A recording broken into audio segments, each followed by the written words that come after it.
Right. Hello there. Hello, everyone. And sorry, my computer's beeping at me. I'm going to try and see if I can get Iron Iron Duke on here as a guest. But for those who'll be watching and joining this, welcome to the Scourge of the Shires. This is be the second episode. And this one is going to be talking about modern masculinity and things that I've been observing recently with certain, I guess you'd call them lifestyle coaches that a lot of young men have been, sort of following and investing time and money into following such programs and such. And I have a severe problem with the way that they've been conducting themselves. Iron Duke, I'll send you. I'll send it. So my internet's just really slow today. It's like non-existent.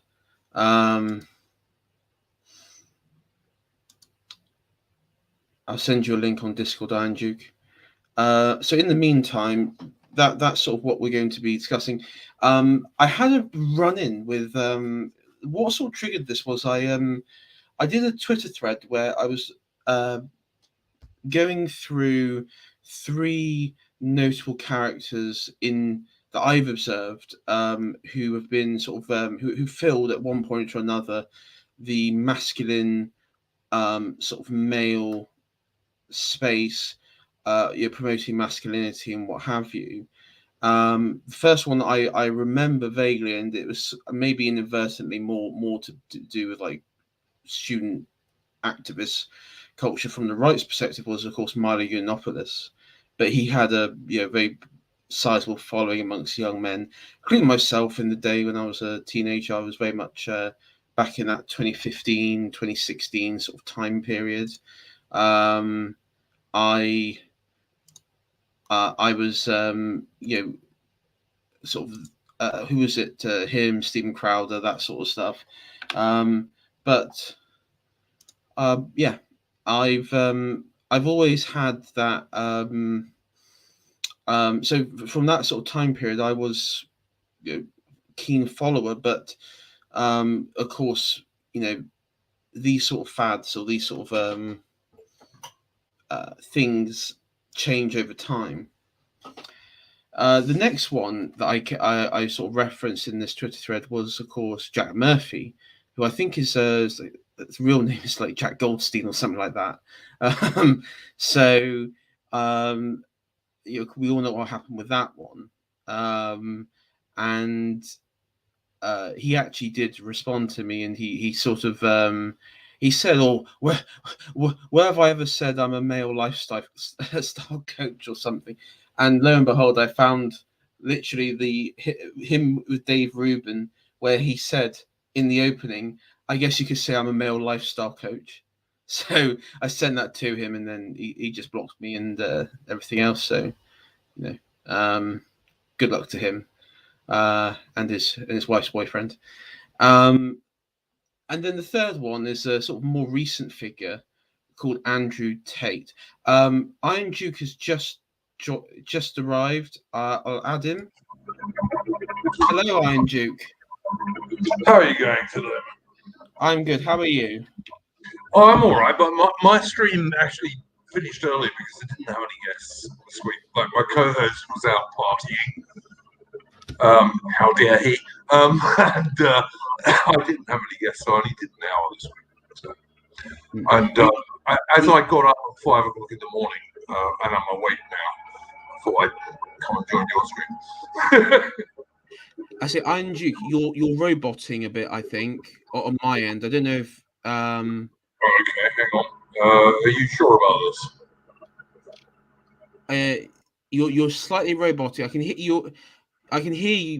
It's just your voice is like at the end of each sort of word. It's sort of making like a roboty sound. Okay. Probably need to do this. I know what it was. Sorry, mate. It was because I still had the stream open on the tab. Is that better?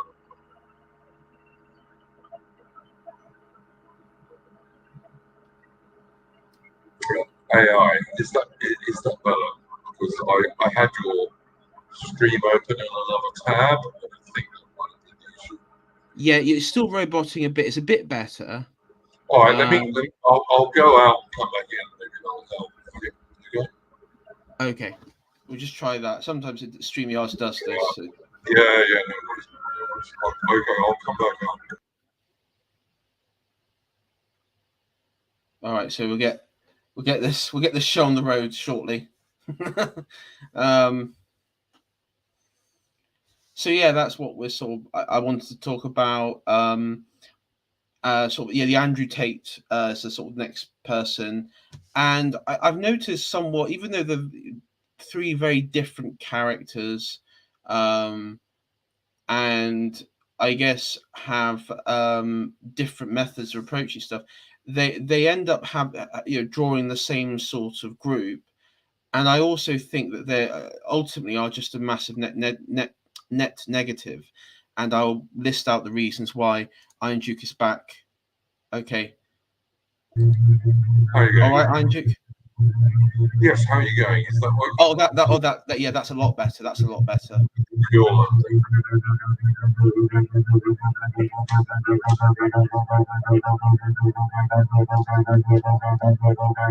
Okay. Oh.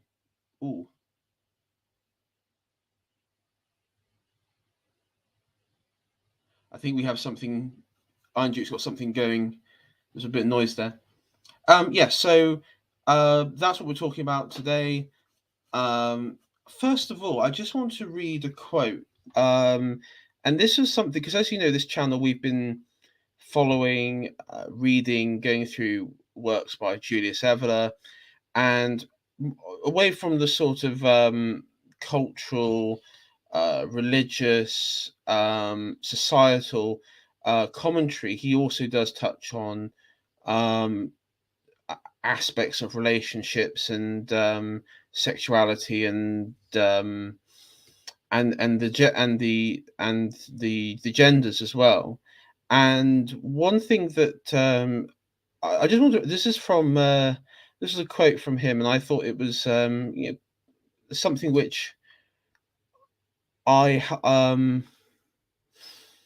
thought is quite relevant in this. Okay, so I'll give it a go.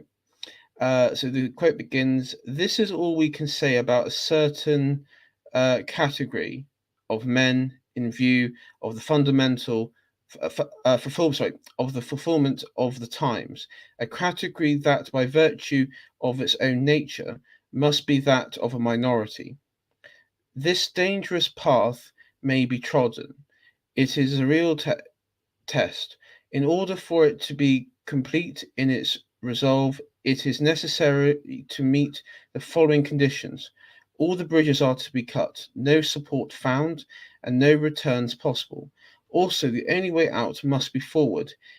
It is typical of a heroic vocation to face the greatest wave, knowing that two destinies lie ahead, that only those who will die with the dissolution of the modern world and those who will find themselves in the main and regal stream of the new current."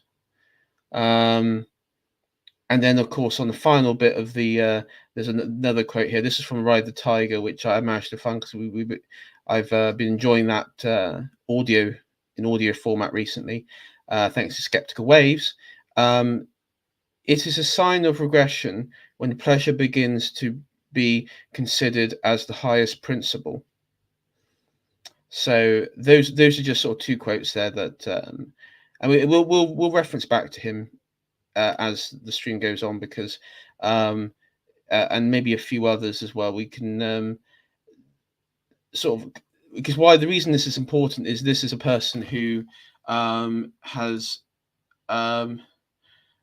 I guess you could say this is a person who has who's from a time in which before the events of the post-war era. And so their sort of the perception is why it's very important to read people from that past, because many people on the right will always want to go back to that sort of trad nature. But if how do you understand how to go about to present yourself, how to go about yourself to emulate people from that sort of time period if you don't read what their views on these sort of matters. So Iron Duke is I think he's rebooting, so he'll be coming back in a sec.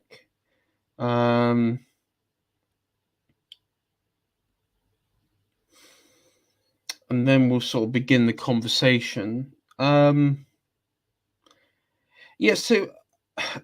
overall, my sort of main gripe with these sort of characters that we mentioned, the Andrew Tates and Jack Murphys and Dan. Remember Dan?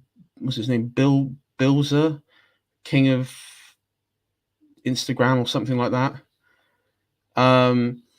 Is that they're sort of they occupy that sort of space of young men who are, I guess, sort of coming into their own. They're transitioning from sort of boyhood to manhood, and they're looking for understanding, right?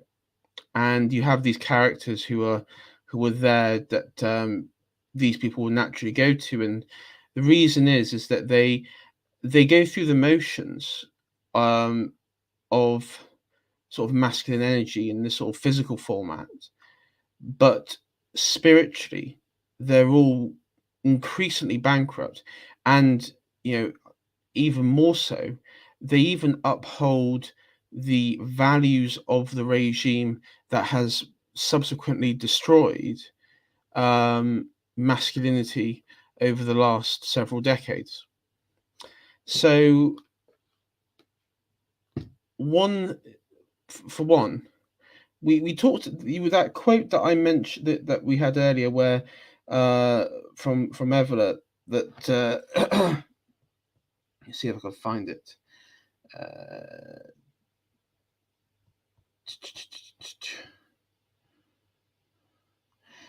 So it is a sign of regression when pleasure begins to be considered as the highest principle.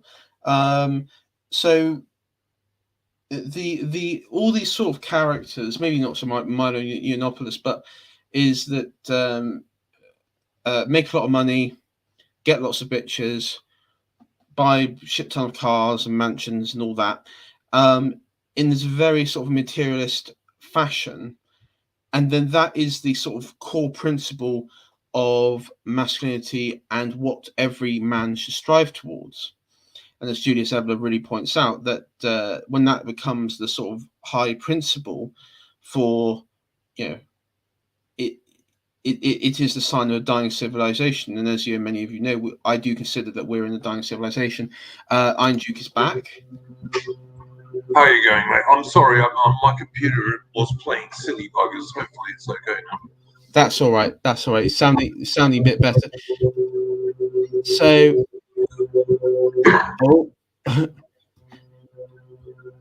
so Iron Duke, what have you heard my introduction of what this sort of purpose of the stream is about?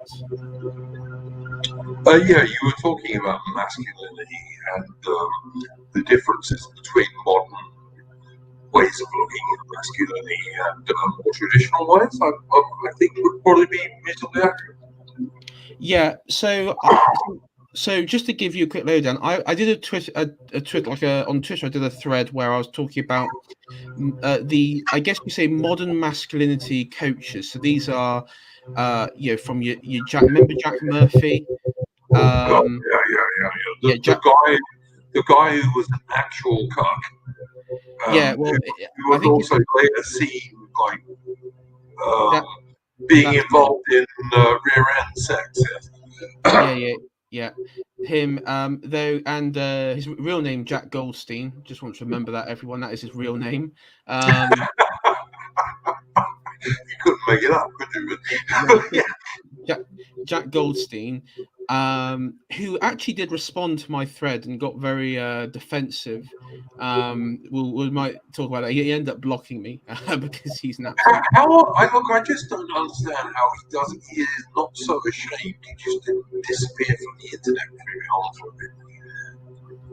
I mean, I've heard a lot of things on the grapevine about. I'm not going to. I have no proof of this, but I've heard things about certain popular YouTubers who were swatted, and his name featured several times. I don't have any. I can't. I can't confirm. He was also on Tim Pool an awful lot, I believe. Yeah, as I said, I'm not going to go into that detail much because I got no proof of those accusations. But there have been people in that community who are, when they say about people like Tim Pool who've been swatted, they say, well, we know exactly who's been doing it, and that's why. But I mean, this dude with the big beard was on Tim Pool like every other week for ages. Yeah, that's right. So I don't know. I mean, like, look, I'm not a huge Tim Pool fan. I think Tim Pool is basically but that's just me. A lot of people may disagree. Sorry, Andrew. We still got a bit of an interference, I think, on your end. From it might be your computer. It's like this sort of whirling noise. Yeah, no, it is. It's a fan on my computer, mate, and there's not much I can do about that, I'm afraid. Okay. Look, what I'll do is when you're talking, I'll mute myself. Okay. So yeah, so that was sort of Jack Murphy. He sort of jumped in there and he said, where do I say? Because he denied that he was a sort of masculine male life coach, and then I just found a video of him and Dave Rubin at the just where he introduced himself as a masculine life coach, and then he sort of subsequently went on. I was like, well, you say it right here, you fucking halfwit. With Dave Rubin. Yes. Yeah. Yeah, as I say, I see that was a day I really had to hold myself back on Twitter. Anyway, he sort of went on to block me and whatever. Then I continued the thread where I then mentioned a recent guy, and I don't know if you've heard of him. I've been seeing more over Facebook, and I've sort of been, for this purpose, I've been sort of like looking up what this guy's about, and his name is Andrew Tate. His I don't know if you've heard I've heard of his name, yes. Yeah, you've heard about him. He seems to be like this professional mixed martial artist, kickboxer sort of thing, and he runs this. He seems to have got like a huge following via sort of like the TikToks and this Facebook and YouTube and stuff like that. And he's he has this course which is called, like, I think it's, what's it called, Hustlers University.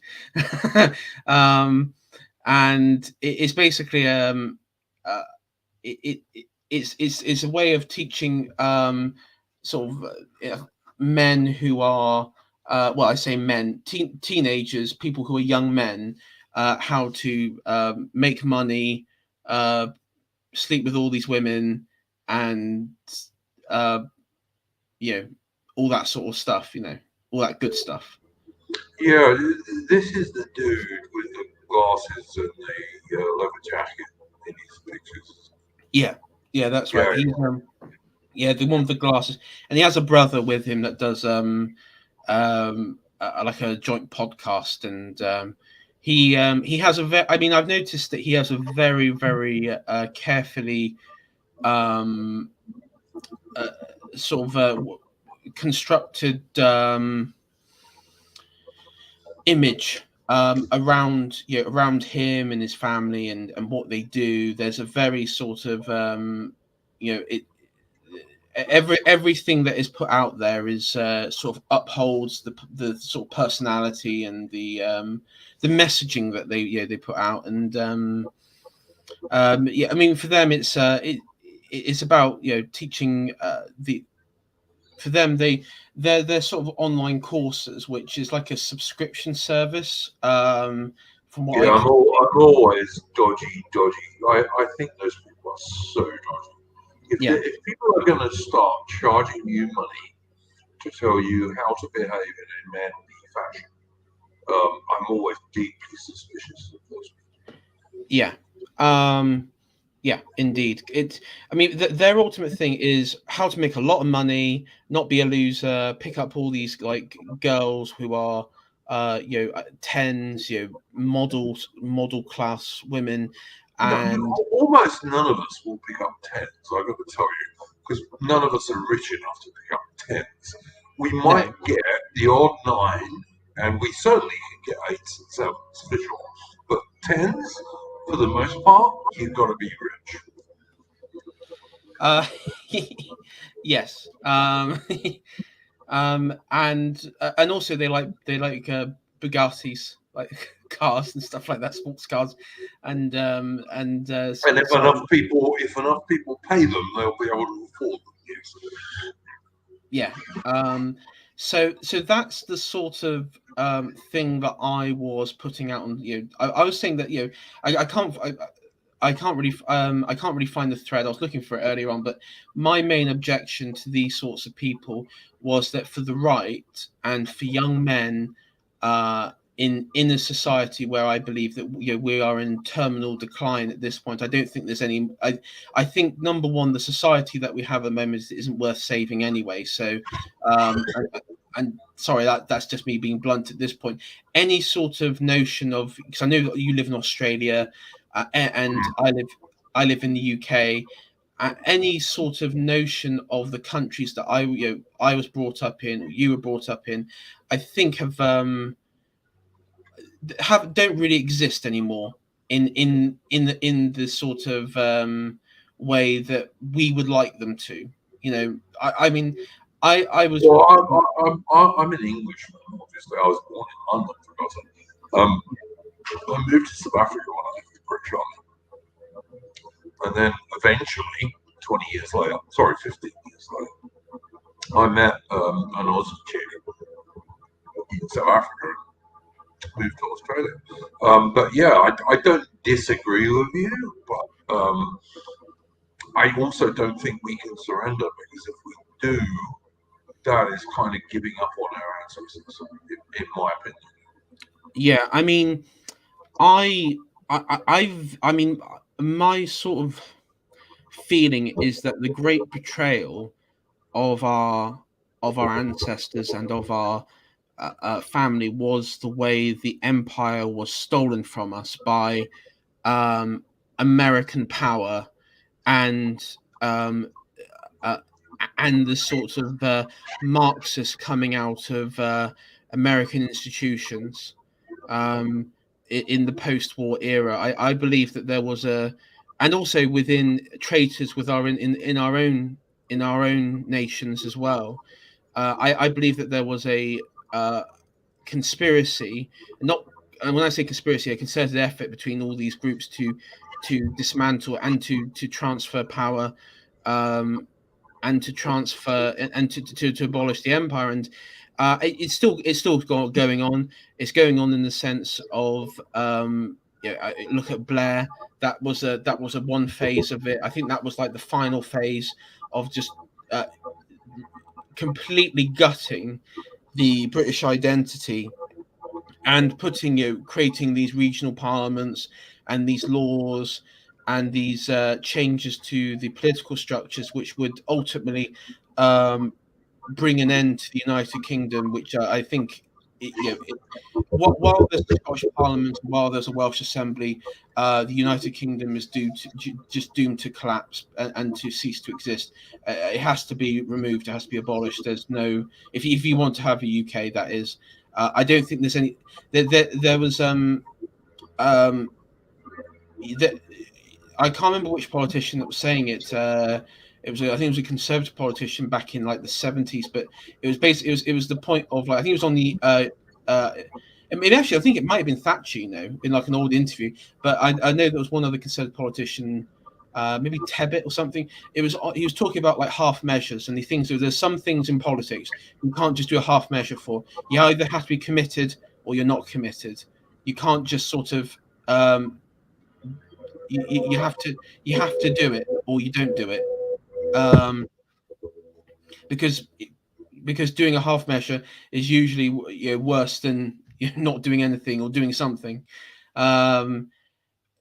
So, I mean, in my mind, I think that the current society in itself is, I just find it very difficult to find in institutions. I mean, I think largely the institutions themselves are broken and are destined to fall and probably should fall. I think when it comes to things like the faith, the monarchy, I think I mean, first of all, the monarchy is not it's an institution, but also monarchy is just it is a formula. It is a system and a natural order, system of government. So I don't think monarchy is ever like in danger. I think even if there was like this grand civilizational collapse, I think monarchy would actually have one heck of a revival, revival moment. But ultimately, I don't. That's not really concerned. And again, with Christianity and everything. I mean, Christianity has weathered the storm before. I think there are people out there who can protect and uphold its core doctrines away from female vicars and rainbow Protestants and cuck Catholics and everything else like that. But do you think that most British people these days, and when I say British people, I mean real Anglo-Celtic, Anglo-Saxon Celtic British people, Anglo-Celtic British people, yeah. Do you think they're really Christians?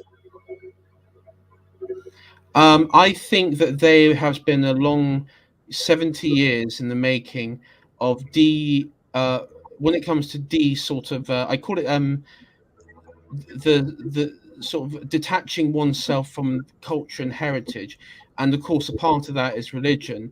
And I think there has been 70 years of that, and so people, you could say it started with the boomers. I think one of the things is, of course, the faith itself, the sort of religious aspect.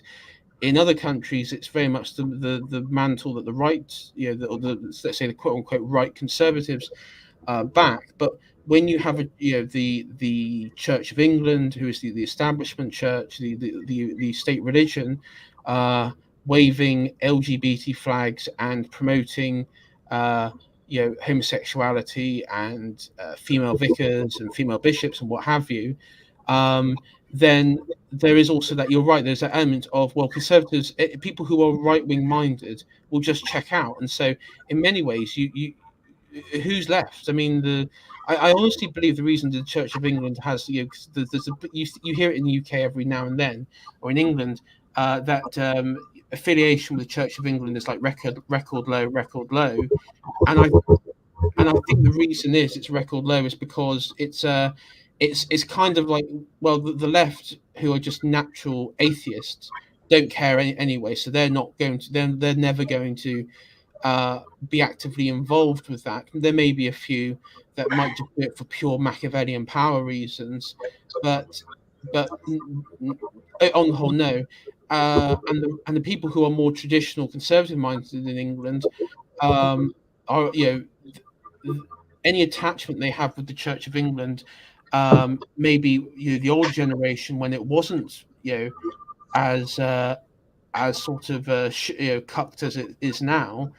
Well, they're dying off, so the sort of the newer generation of them coming through are just completely detached because they view it as just another, people in our, especially in our circles, just view it as another left wing, a left wing thing. So I mean, you're right. Yeah. I mean, British people aren't Christian anymore. Hang on, let me. I think they are cultural Christians because we Yeah, all are, they're, but they're, they're they're not. But they're not actually Christian. They're not. they're not Most they're not actual Christians, and because the state has replaced the national religion, and that's the thing, and this is the thing. I don't believe that there was this mass, this sort of in the modern world because of technology and scientific advancements and everything, that there was a mass awakening of the masses, and they sort of went more to sort of a rationalistic perspective on things. I don't believe that at all. If you look at what what's happened, like the culture and everything, and the sort of weakness within religious institutions, they really didn't put up a fight. I mean, the only ones that I would say actively did fight was the evangelicals in America, and depending on your perspective, the evangelical movement, especially places like in the South and in the Midwest areas, and I mean they are still dominant there. I guess they still have a large following. So that, but they were fighting against cultural movements coming out of areas in the United States, places like in the coastal cities, for example, where there is very few evangelical. I guess you could say evangelicals present. So it's not so that uh, they managed to hold and summit. But I mean, yeah, on the whole, culturally, because of the demographic change in America, um, and the move, sort of the shift away from the Protestant, uh, English speaking Protestant majority to a the American, Irish, uh, Black, Latino, and also um, certain tribe, let's say, coalition of the Democrats and Republican Uniparty, there has been a significant that there has been that shift. But I mean, on the whole, that shift has determined the culture and everything. Um, and in the establishment, there is a deep-seated anti-Christian nature there that cannot be denied. And yeah, no, I agree with that. no, I'm not saying. I just think it's something which cannot be denied in the sense of any sort of. I mean, we see it now in America. So people like Ron DeSantis and everything is accused of Christian nationalism, and all. And I mean, and so there was this attempt to sort of equate Christianity with Christianity. With sort of I guess you say sort of fascism or what have you. So Spinley in the comments here saying, I'm 13 minutes behind. Andrew Tate has a surprisingly big following among young Muslim men in the UK, and left wing press were reeing over it. Yeah, that is something that I actually did notice when well, he lives in Luton. Oh, he comes from Luton. What a Um, shithole that is these days. But yeah, yeah, and apparently he knows TR. If you know who I mean by TR. probably I might, but I don't know who TR is off the top of my head. But yeah, Okay.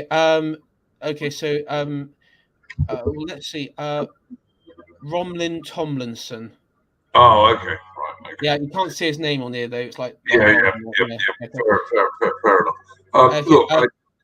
Look, all I would ask you is like when I got married, I got married in a High Church of England church, which was like kind of Anglo Catholic, but not totally. Yeah. and the vicar who married me was an ex-RAF pilot who used to fly Shackletons, like long-range maritime patrol aircraft and this kind of stuff. And he was a great guy, but he was a high church bloke. He didn't believe in female vicars or any of that shit. And nor did any of his parishioners, But the leadership of the Church of England has totally destroyed that over the last few years. Yeah. Over the last 25 years, actually, I'd say. Yeah. I mean, there is the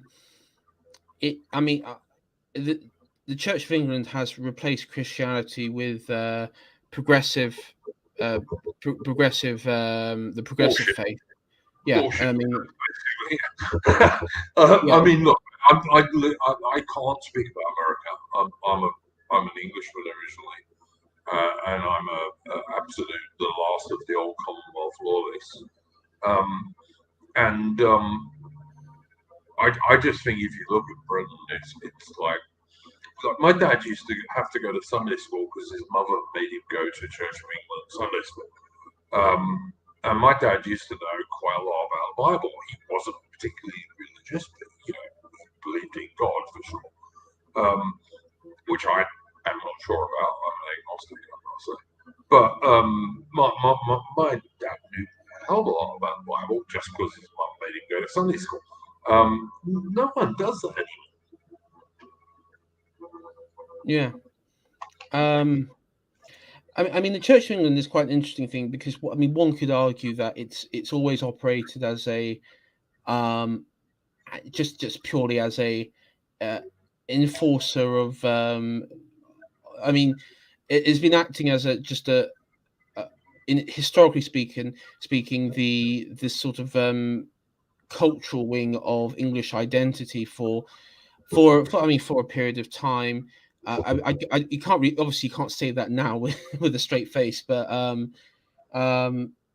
mean on the okay. So this is the thing. We'll get into. I'm just going to go through my objections to people like Tate and people like these characters that that always spring up and usually then fade away into the background. Like I'll tell you what. Can I just say one thing? Yeah. Is that with Tate, if he was a mixed martial artist, he has an extremely unmarked face. So I wonder how much of that he really did. Yeah, But that's just me, and I am a natural cynic. I've seen some of his fights, and I mean he seems like a talented guy. I don't think he's he is like a sort of well known. He's like in his when he was younger. I've seen like clips of when he was just like younger that he was a talented fighter. What is he now? Like maybe 30? 35 maybe?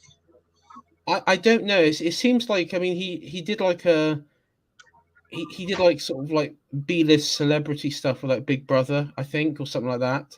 Yeah. So he stopped doing mixed martial arts stuff and got into mainstream media shit, basically. I think it was through TikTok, if I'm absolutely honest. If I was the Chinese platform, yeah, okay. Yeah, the Chinese platform, yeah. And I mean, from what I can see, he sort of does like a bit of what I would say like masculine energy red meat. So he'll say, oh yeah, feminists, so feminists are wrong, and women need to be told what to do because they're Sure, they do. Yeah, and it's like, well, yeah, duh. Welcome to 2015, guy. No, welcome to 2022. It's still the same. I mean, look, I'll be honest with you. I don't know about you, but I learned how to be a man from my dad, and before him, from my grandfather. Yeah, and from a few other blokes who I met, like when I joined the army and shit like that. But basically, I learned how to be a man by copying my dad. Yeah, and I think that's how most young men learn how to be men. And one of the problems we have these days is that increasing numbers of young men don't have a bloody dad who's around to teach them that. Yeah, that's true. I mean, that is yeah, you're right. Most boys growing up want, they sort of emulate their fathers' 100%. behavior. And when you have like uh single, like, boys were growing up in like single mother households, you do have that problem. And then especially in in parts of London, in the black community and everything, it's a huge problem. And then these that's why there is such a high crime rate, uh, and gang related, in so many black gangs, is because you have this. I mean, largely it is down to these gang leaders become like these father figures for these kids. Uh, Um, yeah, look, you're probably right. I'm not going to get into black gangs in the UK because, like, if I had my way, none of those people would even be in them. Yeah, I mean, But yeah, there is a cultural reason as well. I think that a yes, detachment yes.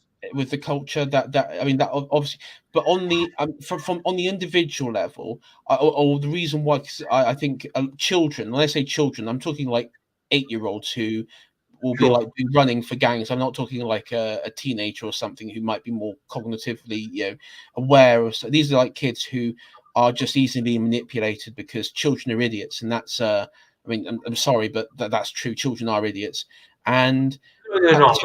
They can decide their gender at 4 or 5, apparently, according to the left. yeah, yeah, I mean, exactly. they don't want to be engine drivers or spacemen, and they don't believe in Father Christmas or the Tooth Fairy. They can decide what sex they want to be when they grow up. It's Exactly. just, So, and why can't we let them drive cars and drink beer? yeah. So Andrew, so this is my sort of statement on the matter here.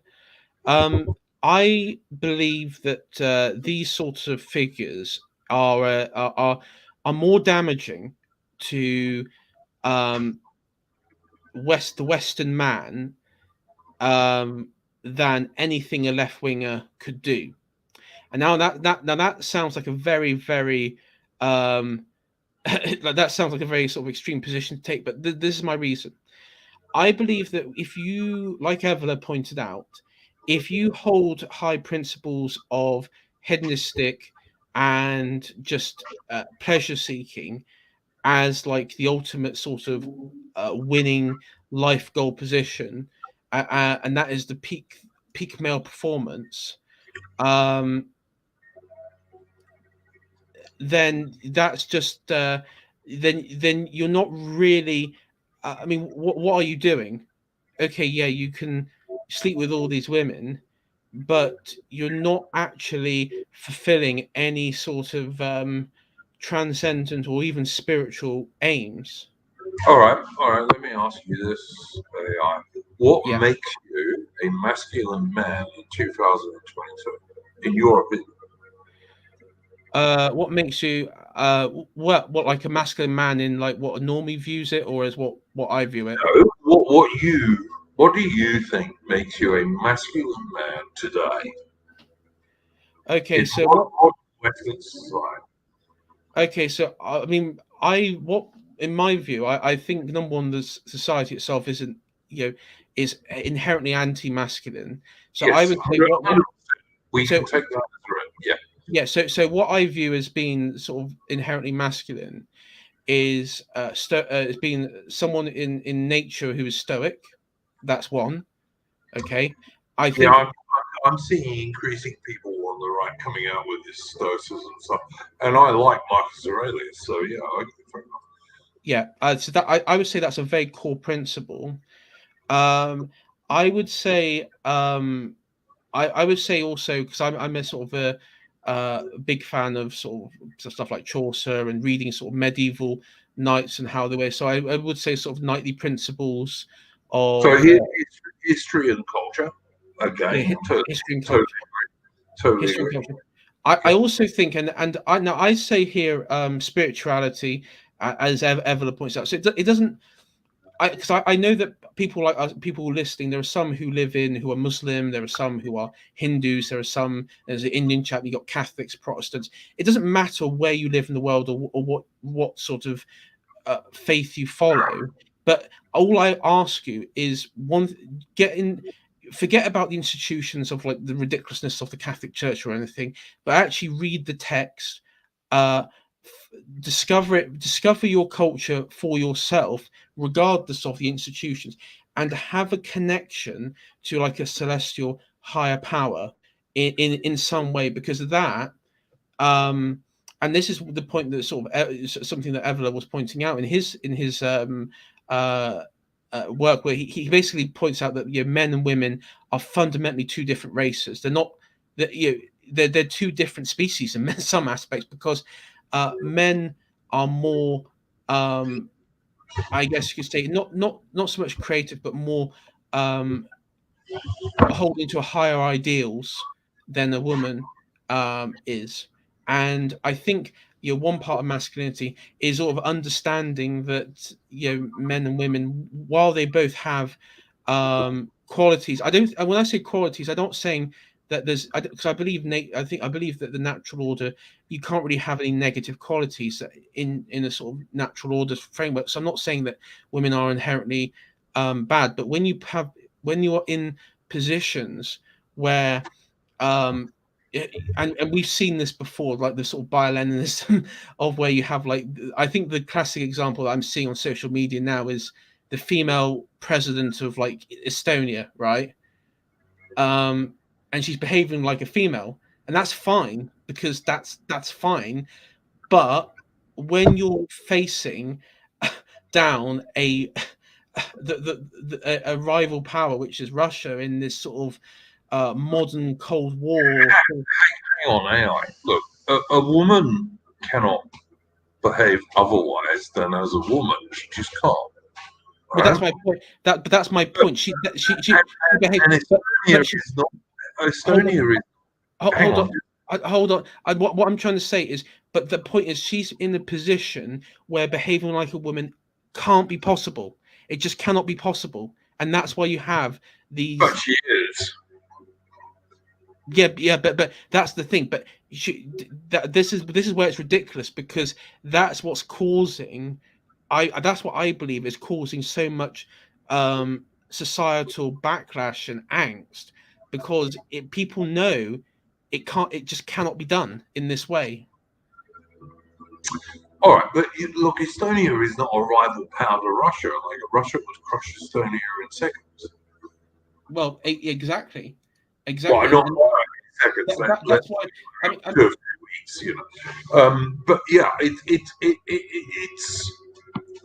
we have got into this unrealistic situation in the West where men and women are the same, which they're not, and never have been, and never will be, and where feelings are more important than facts. And everything you see in the modern world, whether it be the LGBTQ nonsense in the West or the absolute crap propaganda we get from Ukraine with the Russian special military operation, to every other thing we see, like, you know, the FBI going and raiding Donald Trump, or Liz Truss recently turning around and saying, "Oh no, we can't stop mass immigration because we need the skills," even though most British immigrants have no skills whatsoever. Immigrants to Britain have no skills whatsoever. All of it is unrealistic nonsense, and like until we kind of bite this bullet and turn around and say, "Look, guys, we have to stop talking crap," we're not going to get anywhere. no, and this is why. I mean, I imagine, because I've been following you for some time now, and I think I was watching. I watched you and a few other sort of military guys, people like stuff such as Sniper and such, around the time of the Russian invasion of Ukraine. And the reason why, because I wanted to sort of just watch the sort of, I guess, the sort of reaction of military guys of what was going on, because what I found fascinating, and I don't usually watch I don't watch TV, and I don't watch like the mainstream news really, but I did watch a bit of it with the Russian invasion, because I think what that observed was that Putin, and I think David Starkey summed it up in a very, very just, you know, just in a poignant way, was that he understood the historic use of force, where and we live in a regime. We talked about like the regime and everything. And one thing that it's very good. It's very good at sort of coercive, very sort of Machiavellian, even feminine way of getting what it wants. You may be using media and popular culture and what have you, but Putin just he totally ignored the rules that was set out, and he just he did the old-fashioned way of just invading Ukraine, just a full-on invasion. Um, and in that moment, I remember the reaction from the West was number one. It was, I mean, if we forget about the ghost of Kiev and all that sort of nonsense that went on in the first week, one thing I found fascinating was that I think there was like a level of copium where the, these people couldn't really grasp what was going on or that it could go on. I mean, I remember hearing the phrase, um, how can this happen in 2022? How could this happen? That somehow there was this point in history where that war, battle, conflict, and the horrors and the horrors of war this becomes such a you know, distant reality, and that the current modern world that we live in is so you know we've become, I mean, effectively we've become in the West too sort of contempt with our lives that they couldn't believe an invasion, could happen in that sort of way.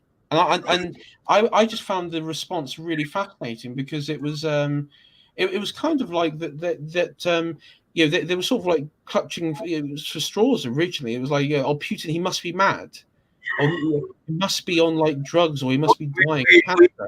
We live in a world, AI in the West, Yeah, where we think women are the same as men, and because Hollywood does it all the time, TV shows do it all the time, yeah, we think women who are like 80 pounds wet can beat up 200-pound blokes, and yes, even feminists themselves know that's crap, which is why they constantly go on about male violence to women, because like actually your average wimpy, probably feminist ally can beat up his girlfriend.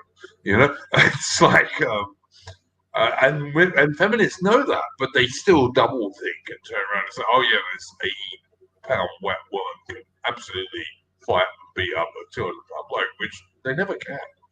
no, It's just we're living in a world which is completely anti-reality. yeah, This is the same thing with the armed forces. Like women cannot be good infantry soldiers. They're just not.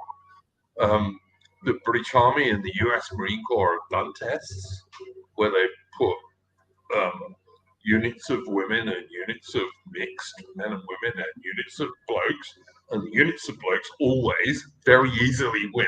Always, no exceptions. So why are no, they still doing this? Well, it's a bit like, why do we still have mass immigration when most people know it's a bad deal?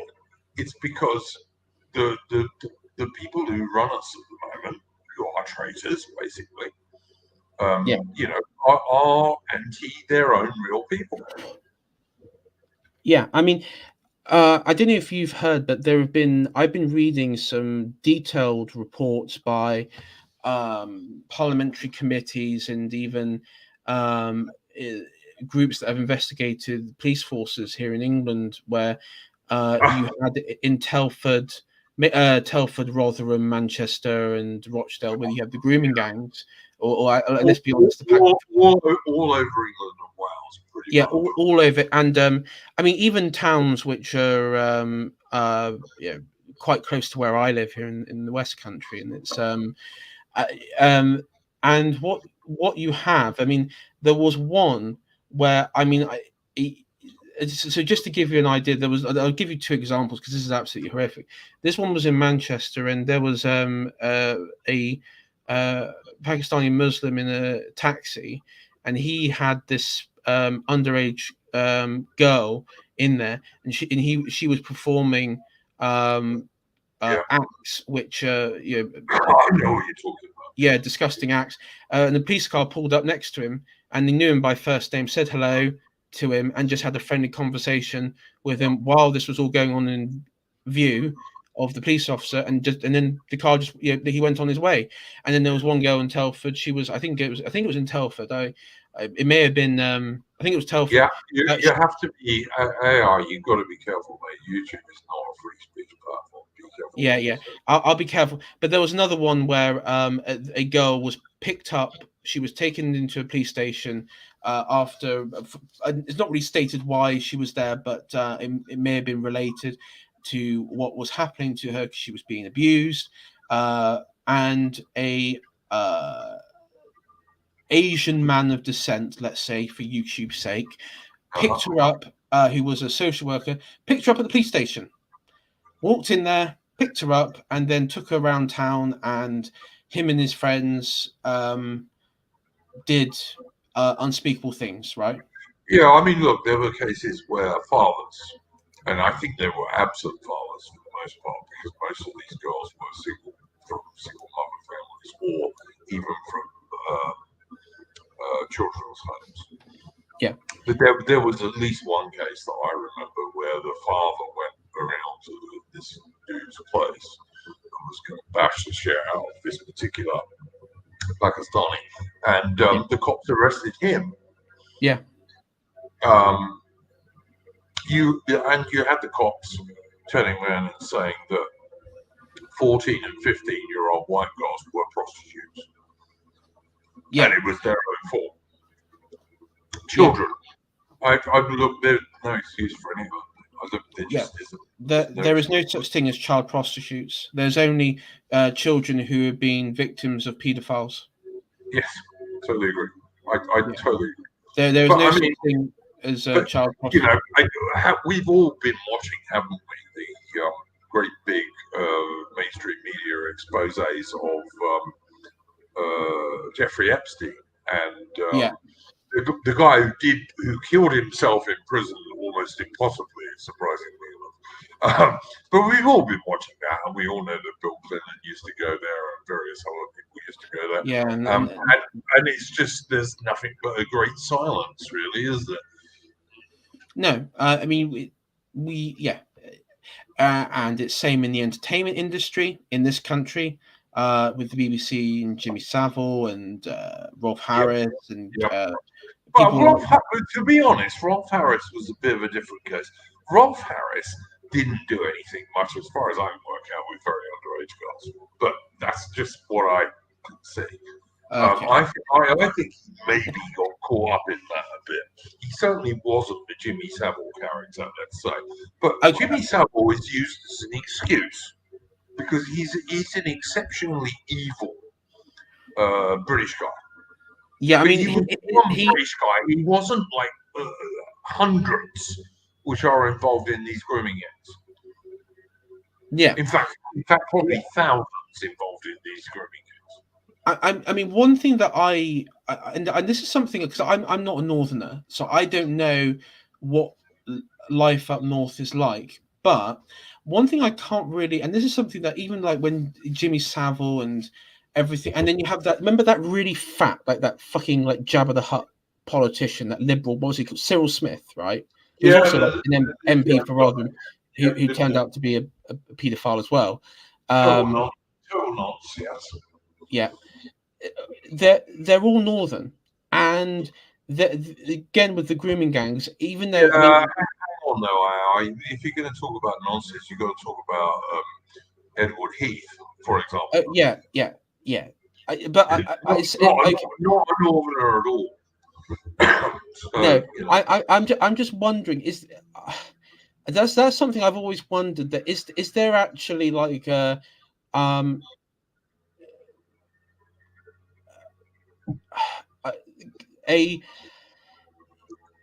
sort of coexisting cultural thing that I can't, because it's just something that no, I don't think, if what you're saying is what I think you're saying, no, definitely not.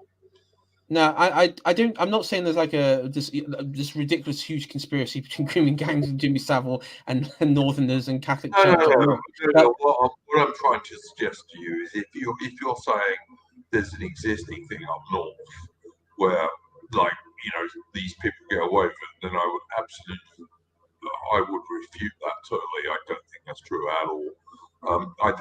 Insofar as it exists at all over the country, and let's remember there were big grooming gangs in Oxford, for God's sake, yeah, yeah, which is a very town and gown town, but you know what I mean. But if there is, it's single mothers.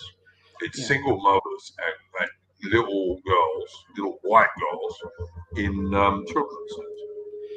I also, I mean, one thing that is, and this is something that somebody of a follower of mine who we were talking about this on DMs about the grooming gang stuff, and one thing, and this was quite some time ago, but one thing that he couldn't really get his head around was, uh, okay, this certain community who are actively involved in it, okay, fine, and you have people in that community who protect them because of just in-group preference. Okay, we can get our head around that, but at the same time, how do you have like people who are police officers who not only, okay, so if they made a mistake at work and cover it up and they're corrupt, okay, yeah, police are corrupt, that's not news story, but when they actively see acts of effectively rape go on in front of them, and it's like, and they just do nothing, and yeah, we've heard so many times they refer to them as child prostitutes. I mean, what the fuck is happening? Because that's just All right. AI, first of all, in-group preference is a thing amongst the cops as well. And like especially in a lot of these Midlands and northern towns, there's a lot of cops who belong to that particular group, let's say. And on the other hand, you've got, if you are a Anglo-Celtic cop and you try and do something about this, and like there was a quite brave policewoman who spoke out about this. She was an Anglo-Celtic white policewoman. You are shut down very, very quickly because yeah. you mustn't be racist. So it's a combination of those two things, I think. Okay, and just to bring us back to the original point of this stream, so people say, well, okay, well, you're going through like grooming gangs and everything. So how is this relevant to your problem with the current modern masculinity? And my problem is that you look at everything that has happened in these sort of scenarios. You look at everything that has happened in the culture and everything else. There are mechanisms in place.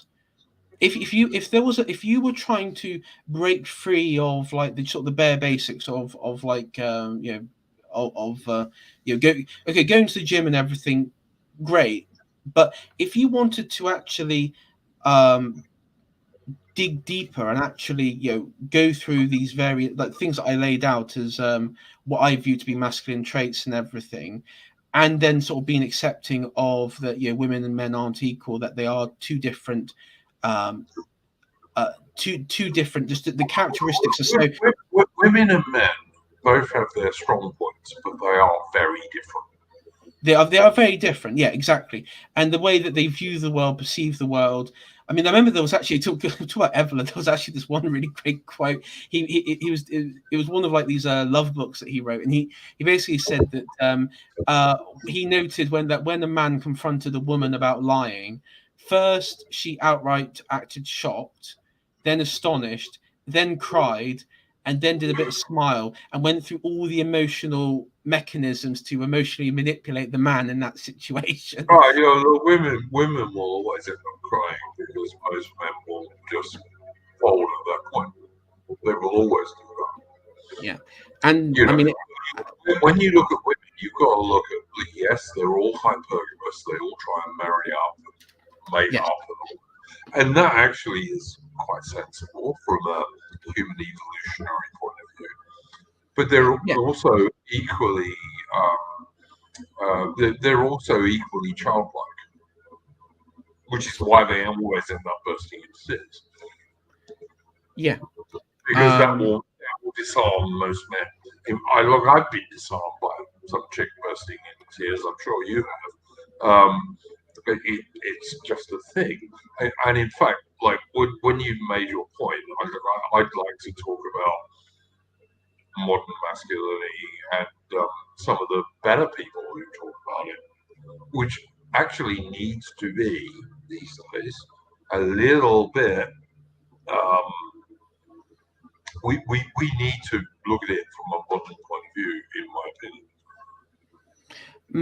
Yeah, I mean, yeah, that is the problem. Is that okay? You can always look backwards, but the problem is, there is no, and this is something that again, Evola did point out. He says you in the quote that the first quote that I pointed out, there's always going to be. His point is you can't really go backwards, and there was always there's two paths for men. Either they stay on the sort of dying course of the civilization and then just end up withering into nothing, or you find that new stream going forward where you can and for me, I don't want to go back. I want to reconnect. And I think that naturally within all men, even the most blue-pilled pathetic specimens on the planet, there is a natural inbuilt earning. And I think the reason why all these young teenagers and everything go for Tate is because that is what they are looking for. They are looking for that. But I just feel that if they stick with these sort of online shysters, that they're just going to be manipulated. And what they do is they contain them. And if you look recently, Andrew Tate, he's had like hit pieces against him by Guardian and and the Metro and all the other left-wing outlets. All the usual suspects, yes. Yeah, all these aspects. And my problem is that there are going to be a lot of young men who are so committed to this little community that they've got that they're absolutely going to be destroyed. And it's going to because there is no sort of like body or grounding to this movement they got apart from like, was it fuck bitches, make money, and buy sports cars. Sorry guys, that's not enough. That's not. That's no. No, look, it isn't enough. I mean, look, most traditional men are designed to protect women and children. That's kind of our basic instinct. Is like most men want to protect women and children. They just do. But we have come so far from that I think these days you have to look elsewhere for people to follow. And I don't think Andrew Tate's a particularly good example. I mean, for one thing, no. I think very mainstream. Anyone who's mainstream is not good to me. No, I mean, same with Jack Goldstein. Okay, he. Well, look, not even the same, because like I haven't heard Andrew Tate so far is an actual cuck or has video out there of him. No. I mean, they are different. They are massively different people.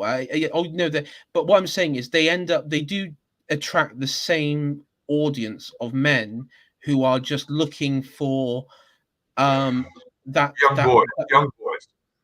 boys. Some guidance, yes. Yeah, who are looking for guidance, exactly, and because they know that and that's because we live in where the education system, where the culture, where the media is so anti-men, anti-masculine, and anti sort of heroic will that it's anti-boy. Let's be honest, it's just anti-boy. Yes, anti-boy.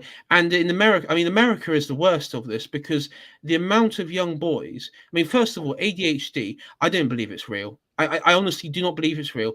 ADHD... It's hugely exaggerated, at least. Hugely exaggerated. Exactly. What ADHD is, it's something that's come about ever since the education system drastically changed, where it became more focused for more study based, where there are some men, okay, there are always in society, because we talked about, you got the warrior class, you got the priest class, you got the scholarly class. There are some people who are just natural scholars, men who are natural scholars, who do well in academia, and that's cool, that's great, that's there are always going to be those men, and you're always going to need those sorts of people. But there's also going to be that natural warrior class, and those people with ADHD are the natural warrior class or people. I know one of my friends who was in school who was who was diagnosed with ADHD, and one thing that our school did was we had they signed us up to what was it, army cadets, right? Yeah, yeah. And him and one other who had ADHD, when they were in the army cadets, and they were doing, we were doing drills, we were doing exercises. We had some real military guys come down. Physical stuff. Yeah, physical stuff. We had real military. We had our artillerymen coming down who were showing us how they put together guns and everything.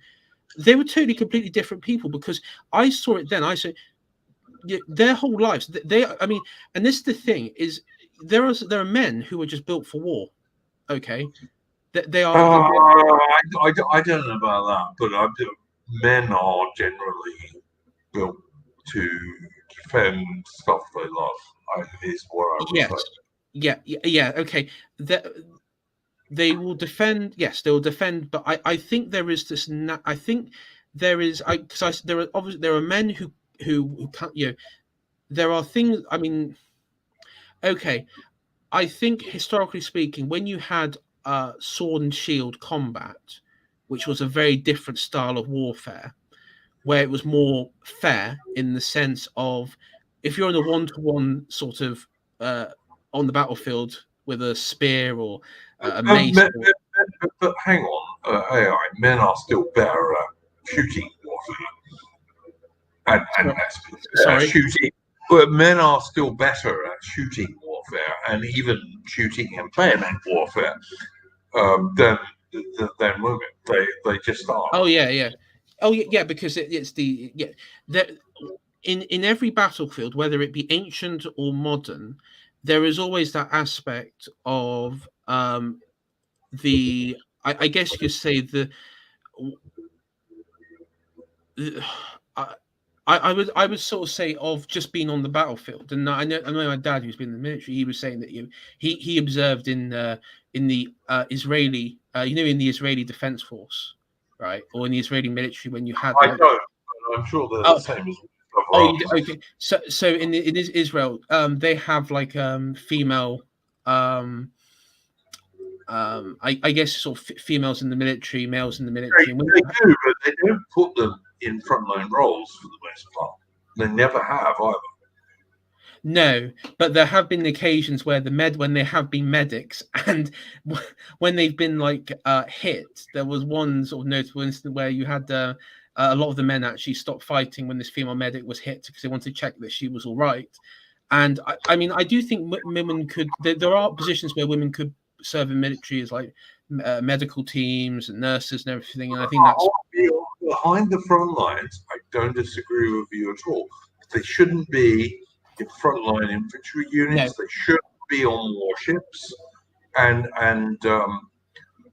their roles are support roles. Basically, they're support roles. They shouldn't be fire pilots. They shouldn't be women in the infantry, and they should not be serving on warships. 100%. Okay. They don't belong in any of those roles. And you're absolutely right. Men will pay far more attention to a wounded woman than they will a wounded bloke. But they'll save the wounded bloke, but loads of blokes will piss ball around to try and save a wounded woman. Yeah. Particularly if you're fighting somebody who, like, if she gets captured, she's going to get raped to death, which is quite likely in many military situations. When I was, one thing that I cannot, I can't laugh, because it's actually thinking about of what could go wrong is when you had the invasion at the start of the invasion of Ukraine, you had all that sort of posturing by Zelensky and his friends in the West, where they were encouraging all these very pretty blondes to take up arms, and then especially ones around like in southern Ukraine where they'd be fighting Chechens. And I'm just thinking to myself, can nobody see? Does nobody have any? Just can nobody actually see where the fuck this was going to go? Because I could tell you what. I mean, having those sorts of like, I mean, and let's be honest, Ukrainian women are they're very beautiful. Like even like the average one, it's kind of shocking. No, I wouldn't go average one, but like a lot of them are. But then so a lot of Russian girls, you know. To be fair, some of these Ukrainian women, like even like fives, like what they conceive to be like fives in there are solid sevens in this country. I'm not going to agree with that, mate. I'm really not. There's lots of there are lots of very pretty British women still, Anglo-Celtic British women. There are lots who are still very pretty. There are some Ukrainian girls, but there's loads of cute Russian girls. There's loads of cute girls from every nation in the world, pretty much. But I mean, my point was, could you imagine? Apart from Africa struggles, I have to say. But yeah. Because my point was, could you imagine a female fighting unit of Ukrainian women, these like blonde women, fighting Chechens men, like Chechen special? I mean, we all know how that's going to go down, don't we? Well, yeah, it's not going to end well for the Ukrainian cheeky babes, that's for sure. But, no, I mean, any unit of women fighting a unit of men, it's not going to end well for them. Doesn't matter where they come from. Doesn't matter what nation is fighting them. Any unit of women fighting a unit of men is not going to end well for them. No, and this is just a fact. I'm sorry. It was incredibly sick for people who know better, especially in the West, to promote that. I mean, there was by the media, by the BBC were the worst of these fuckers that were doing it. The brainwashing corporation was the worst. You amaze me. Yeah, no, honestly, I know I shouldn't be amazed by the sort of depravity that these people go to, but I mean, I think also one of the worst ones was make homemade Molotov. It was Zelensky saying, make homemade Molotov cocktails in your home when the Russians were sort of coming close to Kiev on the outskirts, and then throw Molotov cocktails at tanks to take out the tanks. And it's like, what fucking planet are you on, mate? Yeah, that'll work really well. Like they won't just machine gun the fuck out of your position afterwards. Of course not. Never happen. Yeah, I did actually say. I actually did. I did see some clips going around online of people who tried following the BBC and Zelensky's advice, and it wasn't a pretty sight. Let's say, to be blunt. Well, look, I mean, if someone chucks a Molotov cocktail at me and I'm in an armored vehicle, I'm going past somewhere, I'm just going to machine gun the shit out of it. Afterwards. Yeah, the Molotov cocktail isn't going to kill me. No. 99 times out of 100. But you are going to get like loads of machine gun bullets, like killing you and cutting you into little bits immediately afterwards. But yeah, I mean, Zelensky can do what he wants. Look, let me ask you this, Yeah. I am one of these people who has recently come around to the idea that people like Red Hawk are people that men rather who young men should more listen to. I really am in the modern world. I'm not saying he is by any means perfect, but if you are a young man in 2022, I reckon if you listen to Red Hawk, you'll get some not bad advice. I mean, I've listened to a few Red Hawk when he's appeared on AA's channel, and I think one other channel might have been yours actually. I think has he Yeah, been on yours? he's been on my channel twice.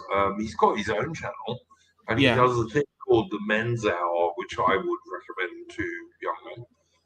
And I just think, look, if you looked at it from the point of view of a man in, say, 1890, and I'm a 90s man in terms of being 1890s man, I would say, yeah, there are some things that Red Hawk says which is not all that great.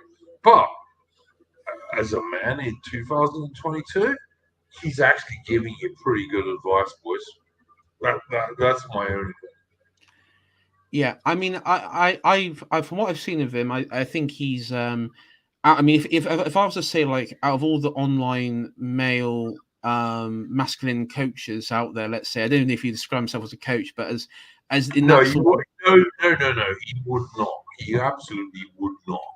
but in that sort of field, let's say, he would be um he would be the one that I would I mean, yeah, he would. I don't. He's not subversive. He's not. Um, he isn't somebody who is trying to contain you in like a hedonistic, destructive society, which I think the other guys who we mentioned are Some of them, actively doing. yeah, Yeah. some of them are. Look, what gets me a little bit is that today you have this situation where you have some people on the right who are what I call young Puritans, and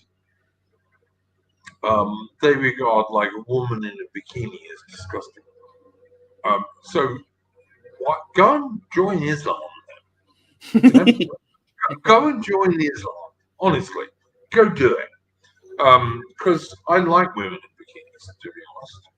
You know, and I don't need to jerk off because I see a woman in a bikini. It's just pretty, you know.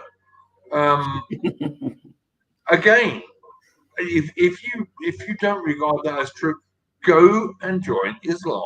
I see Gary Garner's Goy Pride, who should be called Gary Garner's Gay Pride, in the chat, who's trying to take the piss out of me, but I don't care because I've seen him before, and he's banned on my channel because he's such a twat. But you know, it honestly, like, be a man for fuck's sake, you know. And Yeah. men like women; they like women. women have their faults. They have many faults, and particularly in the modern world, where everything, and I mean everything, is in their favour. But if you're a straight man, you still like chicks. I'm sorry, they're decorative, they're quite amusing, you know. That's my view. Okay. So I mean, if I was to give a bit of parting advice here for uh let's say for young men, okay, if they want to pick up women, I think that's what I mean, because that's what a lot of the young men, reason why they go to these sort of channels is because they want to they want to be able, because and this is something that is prominent in schools and everything, is Well, that if you can't pick up a woman, let's say, and turn her into your girlfriend, you certainly can't marry one, can you? well, but I actually think there is like that there is this total disconnect because women and men and because boys and girls at a young age they're taught to believe that they are the same, that they are the same. So when they reach that stage of that life where they want to be seeking become boyfriends and girlfriends in that sort of teenage years, they become and I see this, they don't know how to talk to each other. And it's I mean, I remember when I was their age, when I was that sort of 15, 16, when I first had my first girlfriend, I was able, I like to think I was not so much not, I wouldn't say confidence, but I had the ability to talk to them. And, and I can't see that now. With a lot of these, and that's why I think a lot of them go to Tate and everything. So they think they have to that you say outlandish things and everything is is a way of impressing girls and what have you. Yeah, And no, now, fuck's sake. Fuck's sake, go listen to Red Orgies, much more realistic. yeah, I mean, I would say that's the thing. I also another thing, and this is my advice here. Okay, you need to accept if you're a young man and you're listening to this, and you're a Tate fan, and you were getting pissed off with me because I was bashing your boy. Um, this is the thing that I would give you parting advice. Number one, all women lie. Okay, that's No, no, no, you're no. shocking me. No, hold on. All they didn't let me finish my sentence. All women lie to themselves. Okay, they're Yes. not capable of self-evaluation. I honestly, I have seen this before. Women are not capable of self-evaluation compared to a man. Okay. What a woman can do is she walks into a room, and even if there are 50 people in that room, and 25 of them are chicks, within about a minute, she will have evaluated herself in terms of looks compared to all 25 of those women. That's Yeah. what women can do, and they do it really well. But Yeah. like as you say, that's not evaluating herself; it's evaluating herself against other people. But Yeah. that's what women do. And then what blokes today have to realise is women are just women. They Yeah, just are. but the thing is, they've been brought. These kids have been brought up to believe that these men, these young men, believe that women are the same as them, and they're not. And No, that's no. the problem. But also another thing is, and this is something that I see all the time, and just stop. First of all, if you're a man, never take dating or courting advice from a woman. Never do it. Just don't do it. It's because women, because they don't have that reflective nature to understand what attracts them to a man. It's not possible. They don't know. They'll say, "Oh, we want a man that's kind, that's sensitive, that is funny and everything." And it's okay. Maybe they like that characteristic, but that's not it. That's not it. Because 100% agree with you on that one. Yes. yeah, Totally. they I actually believe, and then I've seen, I mean, because where I work, it's about the place I work, it's about 60-40 split, 60% being women, 40% being men in the sort of workplace, right? So it's a bit of an imbalance. But one thing I've noticed there is, and I've done this in um, in some areas, because that you have like you managers aren't always there, so you get to be a bit more you get to like lead teams and everything. And I said, when you're in a team where you have like all the female staff there, if you behave in a way where you're sort of trying to form a like let's say uh, you go around the room and sort of get ideas from everybody, and then sort of do like a democratic system of how to go through the day or something. It doesn't work, especially in a team of women. It just doesn't work. Okay. But if you go in there, and I've done this before, where you're actually assertive and you tell them, and when I say tell them what to do, you say, okay, well, so and so, we're going to be doing this today. We're then going to do this day. And I actually find that when you're assertive in that way, they respond in a very different way to you. Yeah. Don't When you disagree with that. because they know, because if you behave in a way where you know what you want, what you want them to do, they are more. They actually they are well, I say they give more. They give more of themselves in the working environment. Let's say in that way. Um, Yeah. that I've Don't, noticed. yeah. No, I don't disagree with you at all. And so, I mean, I was saying now on that area, that is what I touched on, that I sort of discovered while in my working practice. That is a sort of masculine trait in some way. But you don't go about it and be like a sort of arsehole where you treat them like an object or anything, like you treat them in a sort of contemptible way. Because and the other thing about masculinity is that you do you have to behave that. uh, um, women, you have to treat them in a way where effectively that they are sort of a precious gift in some aspect. They're Uh, children. They're children. yeah, exactly. That in, and if you treat them like sex objects, like the way that Not some that. Look, women are basically children, really. That's the way you have to treat them. I mean, yeah, they might be treated as sex objects on occasion, so long as they admire you. But your basic way of treating women is children because that's the way they think. yeah. Most women think in a pretty childish way, in all honesty.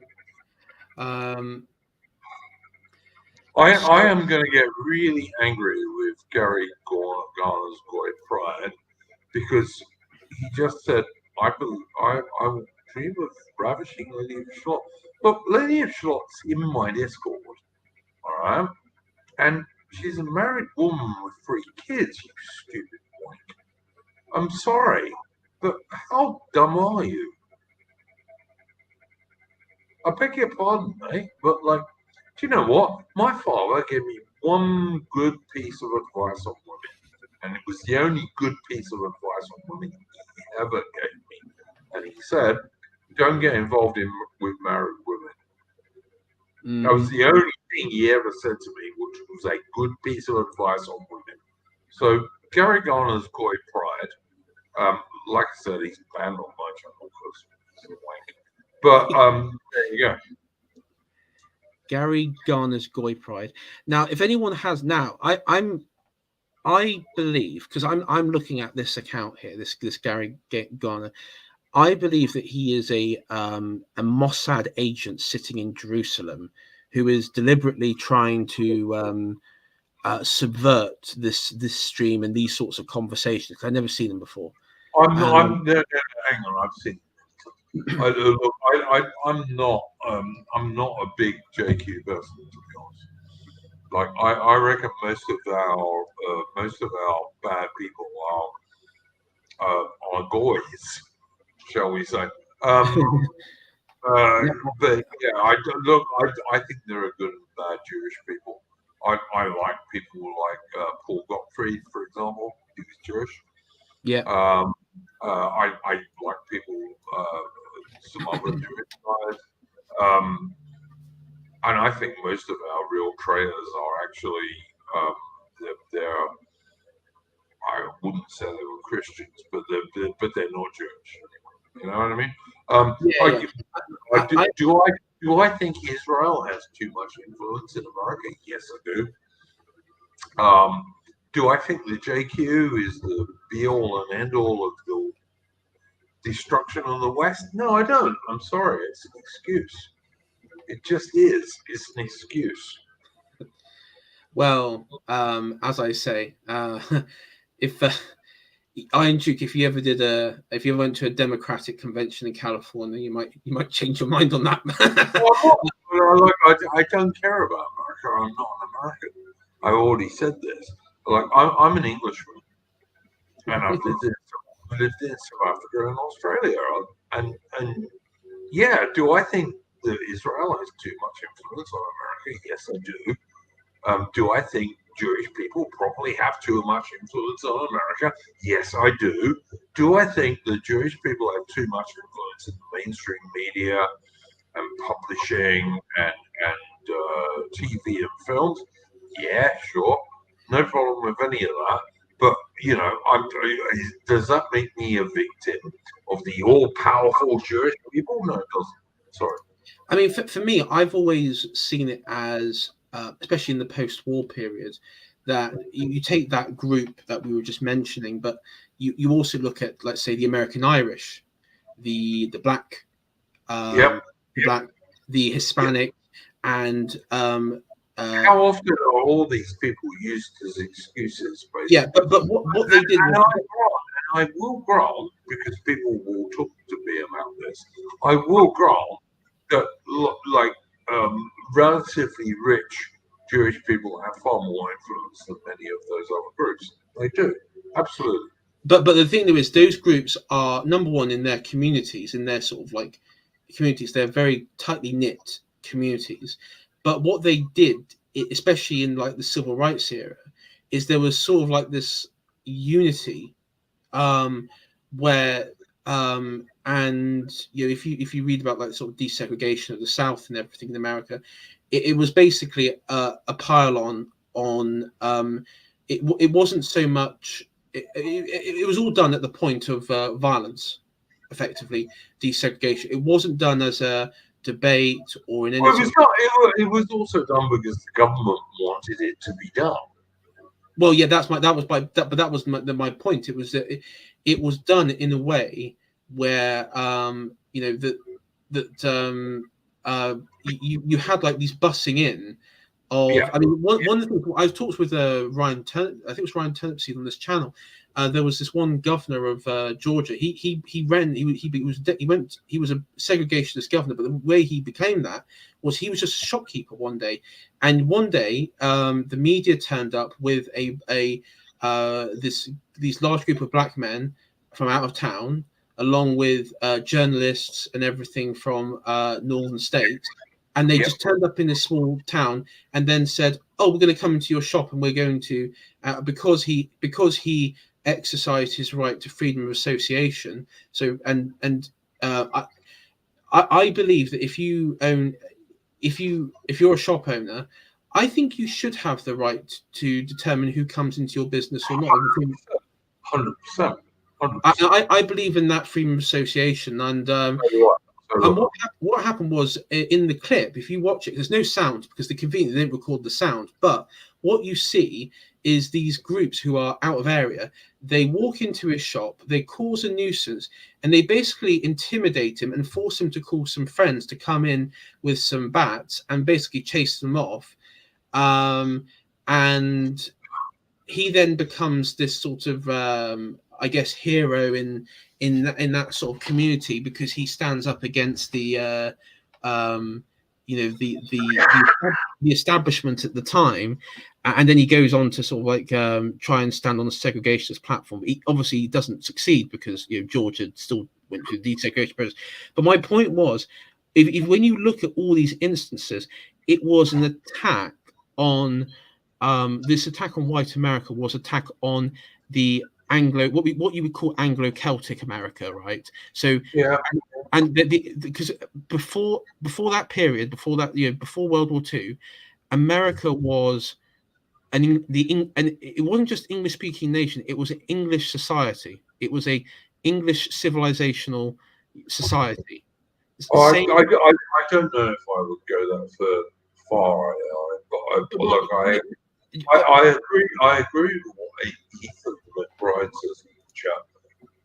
Jewish alienation and contempt is a thing, but it doesn't explain the fall of the West, in my opinion.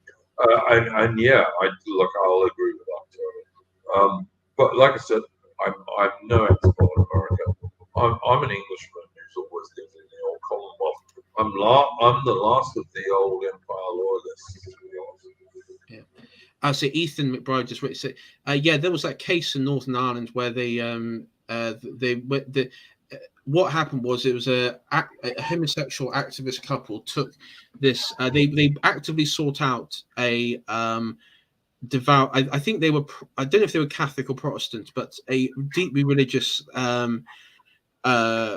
family bakery, and wanted them to make a cake for this gay. I don't know if it was a wedding or civil partnership or something, and which displayed homosexual tropes and propaganda and everything, and the bakery refused, quite rightly so. This And was the cake thing, wasn't it? No. yeah, and they were I think they were taken to court, and it went through like the European like human rights and all that sort of crap. And Which Britain needs to leave, by the way, which no conservative candidate for the leadership will do. But yeah. no, I mean that I think I honestly think that, and I do remember there was another case as well in this in mainland England. There was this deeply again sort of I think it was I don't feel like Baptist couple where they wouldn't allow again a homosexual couple to sleep in the same bedroom with each other at this B&B because this civil partnership. Perfectly reasonable to me. It was their B&B. Exactly, it's their property. It's Yeah. but that and they did say to them, well, if you don't like it, you can always just go down to like a Premier Inn or Yeah. something. Where they wouldn't care. So, Go somewhere else. Absolutely right. I totally agree. yeah, so it's not like they don't have any choice in the matter. I mean, one could argue in the South, in the South, I guess if you were a Black American, an African American, you didn't have unless you were like to travel out of state or something, you didn't have a choice. Like, Look, look, look. If you've looked into American history at all, and you've looked into people like Thomas Sowell and all this kind of stuff, who was a Black American, by the way. The Black America was like doing better and better and better up until about 1960, and it was at exactly the same time as Martin Luther King and all this nonsense came in about civil rights that Black American society began to implode. well, yeah, because the thing there was up until that point, they just didn't the what you would say WASPs and the Black Americans they just didn't interact with each other. There was just there was just there was no interaction Yeah, but beyond. what I'm trying to say is that up until about 1960 and the Yeah, so-called civil rights movement, which was actually like ghosted by the American deep state, Black Americans were doing okay, and they were like getting richer and richer and better off every year. And yeah, like most Black American families had a dad who high was a marriage rate. yeah, and it was destroyed by Martin Luther King's movement. You Yeah, know, Martin Luther King was largely a con artist, to be honest, and he was ghosted by the American state. I mean, that's just true. Go and I look at figures, you know. yeah, I actually think because I did watch. I remember when I was looking into this, it was sort of like especially like I've been reading some of like Sam Francis and sort of like the sorry, not neo, the paleocons, and people like Pat Buchanan and those around in the sort of George Wallace as well. Like looking at some of those old interviews with George Wallace, he was a very interesting political figure in that sort of time period because he was like the pin-up sort of villain in the narrative because he was the one that sort of just what was defending what he was like defending before he sort of did a U-turn and then sort of agreed to the desegregation stuff later on. Yeah. But for a time, yeah. He still Brian in your chat as saying the good blacks were themselves subverted and Southern ghetto black society normalized. Yeah, pretty much. And Malcolm X, even Malcolm X, I actually think of Malcolm X like yeah, he was not such a bad bloke in many respects. No, I mean, one of the famous interviews that I remember seeing. I didn't really understand it at the time, but now after reading it, I do. He actually came to the realization that, oh shit, what have we done? The liberals are worse than the segregation. Like the northern sort of liberal is worse than these segregationists. We need to actually fight against them now. We need to turn sort of and fight against them because he realized what was going on. I think he realized because at the end of the day, as you said, there was it destroyed the African American communities. Yeah. And I think it. I mean, I think the peak of that was under Bill Clinton in the 90s, especially when you had the Bill Clinton who didn't have sex with this woman, you know, and who was a regular visitor to Epstein's pedophile island. So yeah, trust Bill Clinton. Bill Clinton was a great bloke, right? Yeah, I mean, he was. I mean, he was an interesting figure in the 80s and 90s, Bill, because him and Hillary actually went through their own like political scandals when he was governor of Arkansas. It was like that. Yeah, imagine though being married to Hillary Clinton. I mean, one of the most ugly women in the entire universe. Sorry, I don't. I'm sorry. I lose it when I see people like Bill and Hillary Clinton who are just so evil. It's unbelievable. I mean, one thing I don't get is like, and okay, maybe because I'm not a woman, I don't understand this, but when your husband who lied to you about this affair, and then he admits it, and then the details come out on national TV exactly what he did with this. AI, you are assuming that Hillary Clinton, first of all, didn't know exactly what was going on in the first place, which is okay. nonsense. Yeah, fair enough. And secondly, that she cared, which again is nonsense. Like, that was a political marriage. I doubt those two even had the slightest affection for each other, to be honest. Well, that is true, but the problem is, though, public perception at the time is that one of the problems was, and if you look at polling at the time, especially in the more sort of because you remember Bill Clinton, he actually won a few southern states in his presidential elections. He won. I think it was Louisiana, Tennessee, Georgia, North Carolina, and Florida, and places like. So he actually won. And then you had a lot of, and even at that time, you had a lot of Democrat. The Democrats still dominated local politics in Alabama and the southern states as well. That the legacy of legacy of at that point of what before the civil rights era and everything. Yeah, but hang on. Look, Clinton was popular with like gays and lesbians and what would eventually be called LGBTQs. That's who he was popular with. Sorry,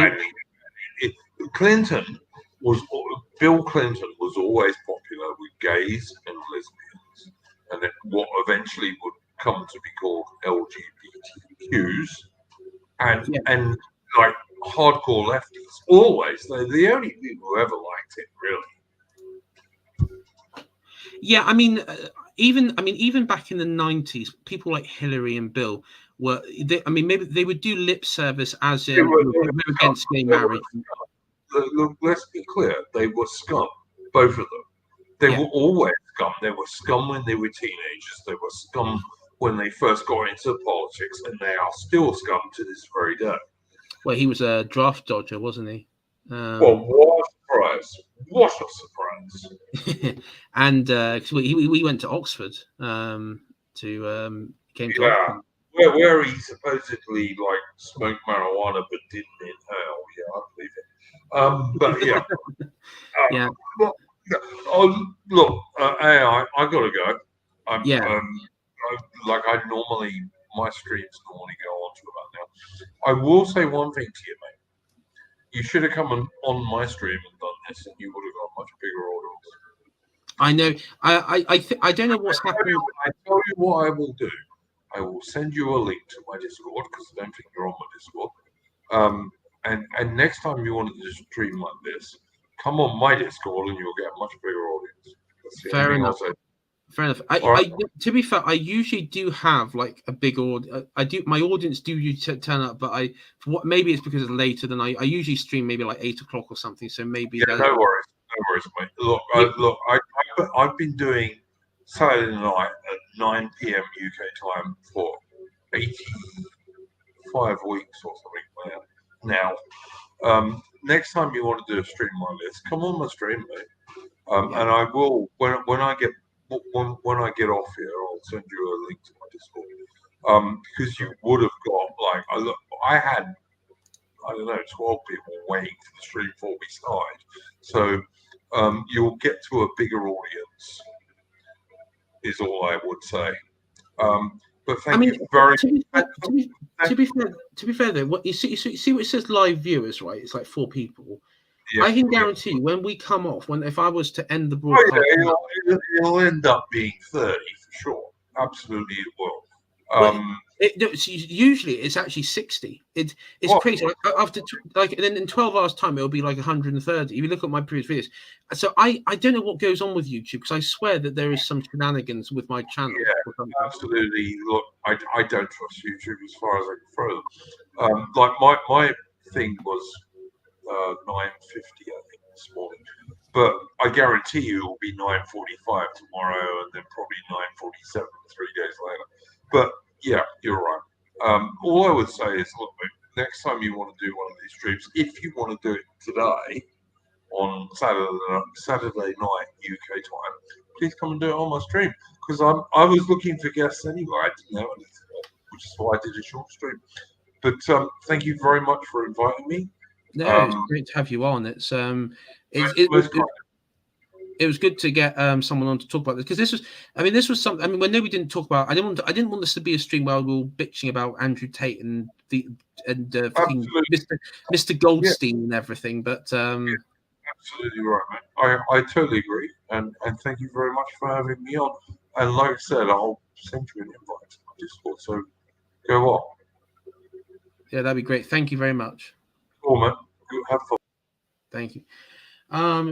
I'll probably wrap it up here, but I mean, overall, I would say, going back to the sort of we've sort of talked about the problem with the sort, the overall thing is that I feel that it's ultimate containment, and it keeps a lot of these young men from actually finding the true path that Evelyn points out here. They will be kept in the destructive ashes of civilization, and reconnecting with their historical past, reconnecting with